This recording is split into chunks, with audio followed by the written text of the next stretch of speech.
na mga pangtanim.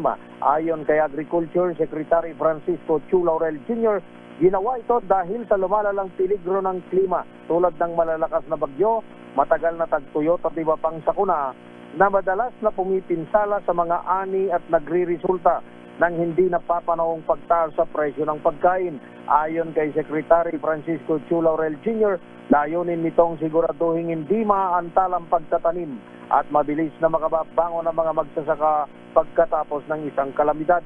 Kaagana ito bilang long-term vault na magpapanatili ng buhay at kalidad ng mga binhi at bukas din sa mga kaagapay na ahensya para sa agarang pamamahagi sa regular na programa, emergency response at rehabilitation efforts.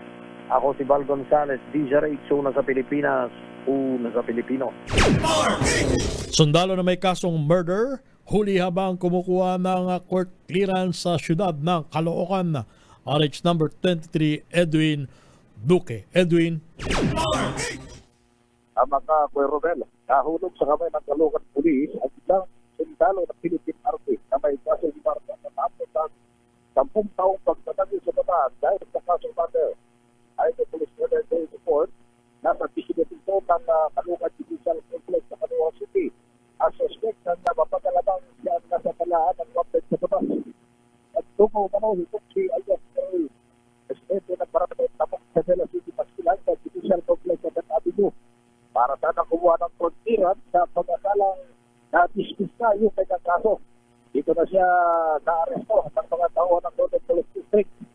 Sa pagkatauhan ito si Police General Bedner Capino. Nagtago man ang suspect tapos masakot sa kasong murder at natagitang naman ito sa pagkakalang karado na.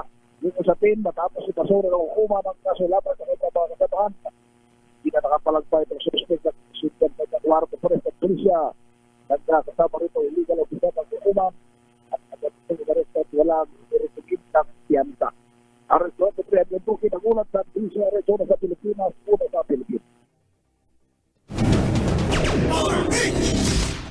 Thank you. Salamat, Edwin. Samantala naman, DMW nagbabala sa publiko, huwag basta magtiwala sa alok na trabaho online. Ating alamin detalye sa report ni RH27, Noche Cacas. Noche.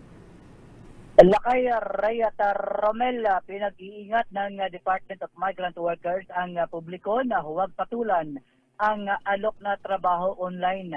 Kasunod naman ito sa mga sunod-sunod na reklamo ng mga nabiktima sa social media.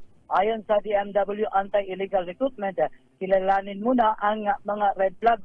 Una, nag-aalok na malaki o napakataas na sahod na walang malinaw na qualification, agarang deployment o may guaranteed hiring, libreng serbisyo na tila mabuti sana kung totoo.